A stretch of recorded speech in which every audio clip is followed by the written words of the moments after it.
Day 3, Lang Suan, around 8 o'clock in the morning. We had arrived here the previous evening after that incident with the car battery going down.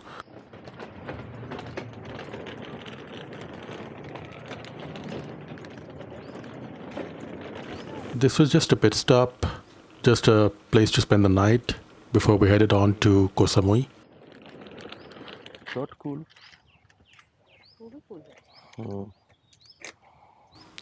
Lang Suan is a small town around 70 kilometers south of Chumphon.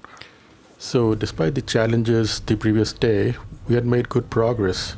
And so now we were only around 180 kilometers more to go to Donsak. Donsak is a small port on the outskirts of the city of Seatran, from where the ferries to Koh Samui depart.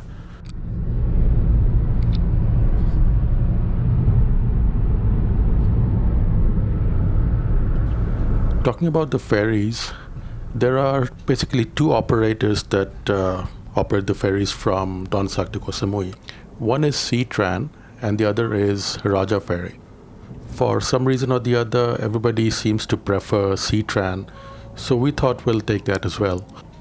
And we knew that we had to book early, but how early? Ferries depart every hour, but since we were not sure exactly when we would reach the ferry port, we thought we would stop somewhere on the way about an hour or two before we would reach the port and book the next available ferry. And the ferries leave every hour, so we thought even if we missed the earliest one, maybe we would have to wait an hour or two and then, we would get a ferry. So we stopped here at this gas station and started looking. And guess what? There was absolutely nothing available for the entire day. Everything was booked.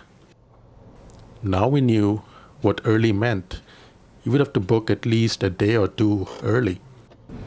So we thought, let's head out to the Seatran port anyway.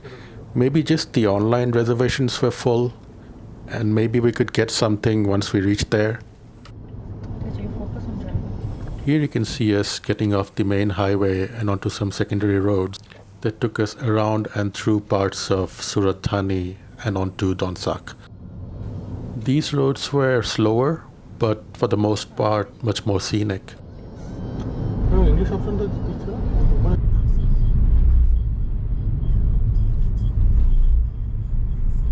500 meters, keep right at the fork.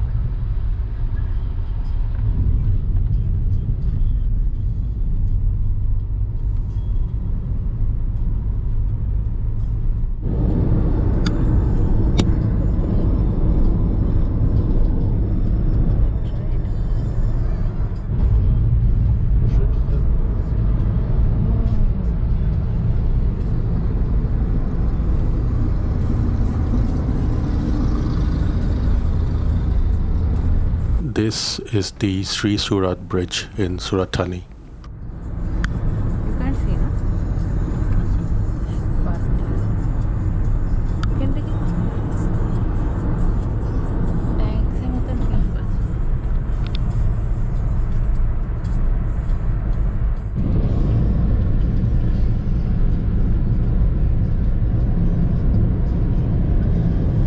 We were now starting to get the first glimpses of the limestone casts that are famous in southern Thailand. Pet center, like pet hospital, number pet. Kitty kid.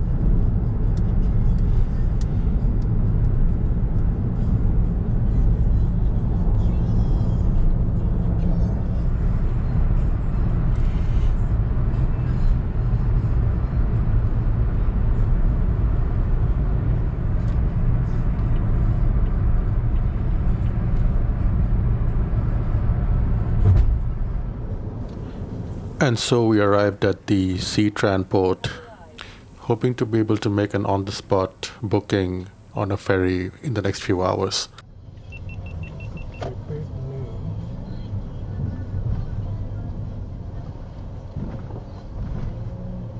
But we soon found out that absolutely everything was completely booked for that day. And even on the next day, there were very few slots available and nothing at a convenient time. And so we decided to park and start thinking about alternatives.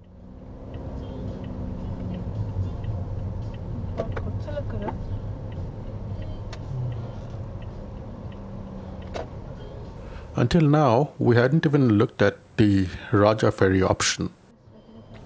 We went over to the website, and there were some crossings available on an upcoming ferry in the next couple of hours.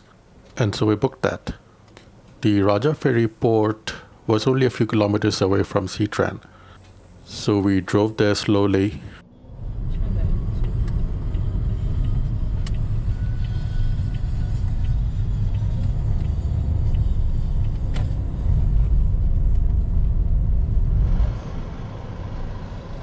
And stopped at the entry queue. We were the first ones. We now had little over an hour to kill. So we started looking for hotels in Koh Samui.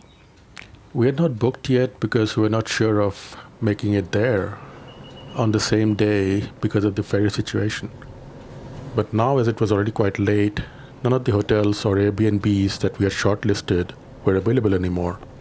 So we kept looking and eventually found one. It looked like a good resort at a pretty good location. Only thing was, it was quite expensive. And if you know Koh Samui prices, expensive means actually expensive. So we settled for 2 nights instead of 3 as originally planned. But this was not just because of the cost, as our very original plan was to reach Koh Samui the previous day, driving directly from Hua Hin. But because of the stop near Chumphon the previous night, we were already a day late. And so the shorter stay in Koh Samui would put us back on track with the original plan.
The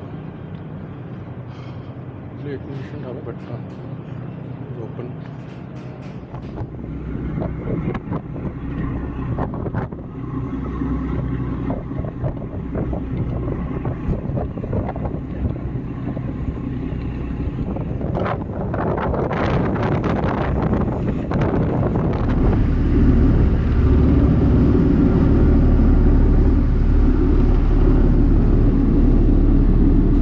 The ferry ride is normally about an hour and a half, but this one takes slightly longer as there were no free piers on the Samui side to dock onto. So after about 2 hours on the ferry, we finally drove out onto Koh Samui.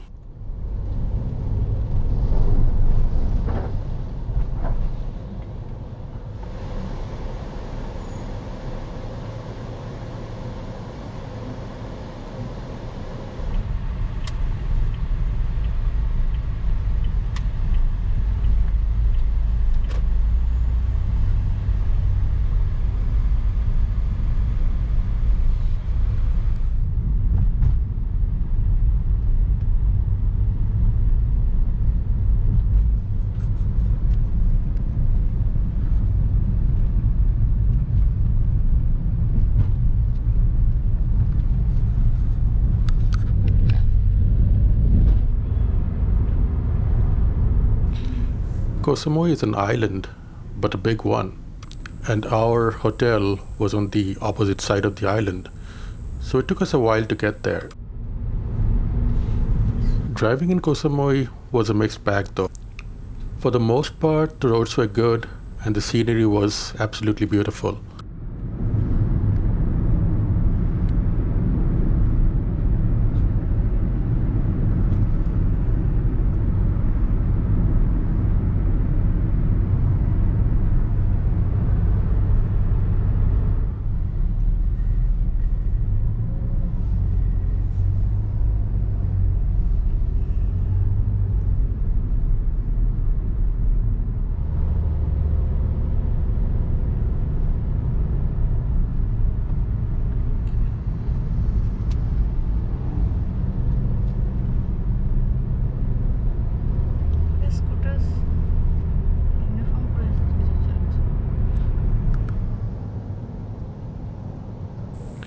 But in and around the populated areas, the roads would get narrow and there would be a lot of traffic.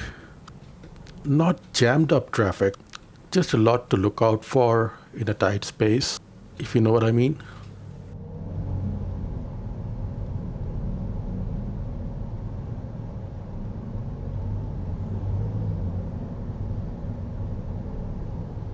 Can you check the map where we are?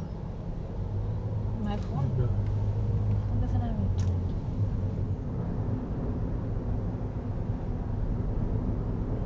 This stretch was my favorite. Lal Vegas.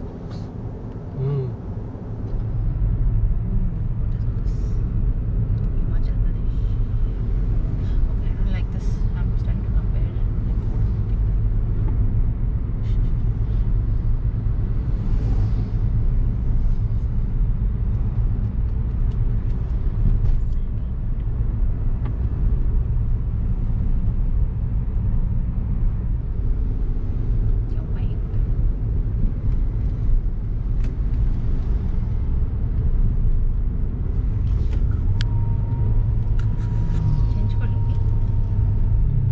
Engine braking.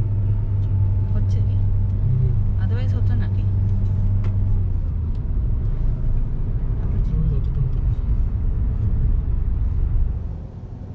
This is probably the road that people last avoid in Samui. and we are taking it because there's no other way. I think there is another way. We have to see it. Turn left. The roads in Chaweng were almost scarily narrow.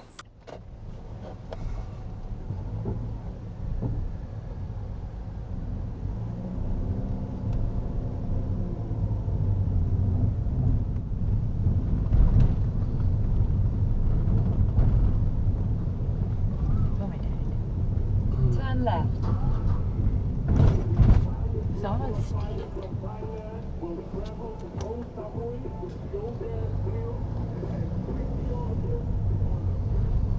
So bad now.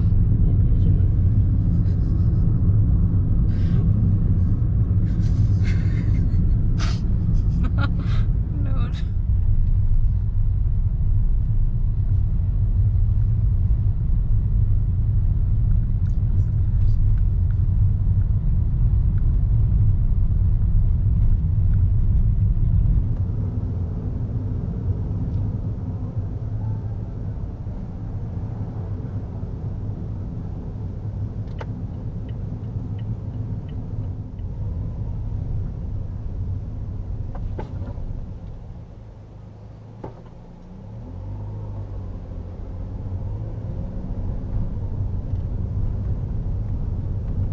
Soon after we arrived at our hotel, the Bay Beach Resort on Chiang Mon Beach.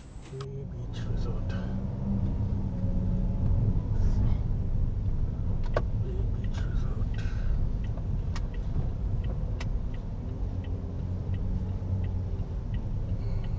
You have arrived.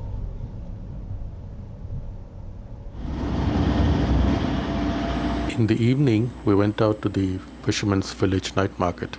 We took a songtail, which, if you're not familiar, are pickup trucks that kind of act like buses. So you agree on a price, hop on and hop off. In some places, the prices are fixed, and in some places, it's negotiated. And they are pretty common all over Thailand. We didn't drive for several reasons. One, I wasn't quite comfortable driving on the narrow roads at night, and this was a Friday evening, so there would be more traffic, more problems with parking, and I wouldn't be able to drink.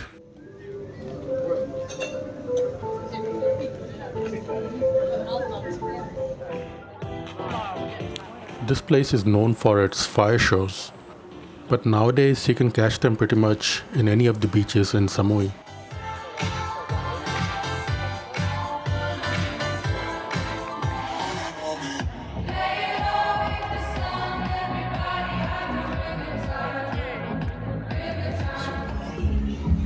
We had our dinner at a quiet little restaurant and called it a night.